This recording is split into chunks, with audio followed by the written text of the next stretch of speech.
Hello guys, welcome to my channel. In this video, I'm gonna show you how to fix fail to save server guide error on Discord. It is a fast and easy tutorial. The first solution is to verify the Discord server status. Open your web browser and at the URL type discordstatus.com and press enter. The server-related problem usually causes fail to save server guide error on Discord. So in this page you will need to verify if all Discord servers are working and operating well. If you find a problem, you might have to wait for a moment until the problem is solved. And if you are still getting the fail to save server guide error on Discord, let's do this. Open your Discord app from your computer and select the server which has these issues.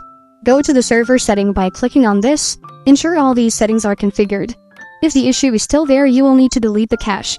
You can do this by searching %local app data % and open it. On this window, navigate to the Discord. Proceed to delete all the files in it. By following these steps, you can troubleshoot and resolve the fail to save server guide error on Discord efficiently. Thank you for watching. If this video was helpful, please leave a like and subscribe to my channel for more videos like this. And click on that notification bell to never miss an update.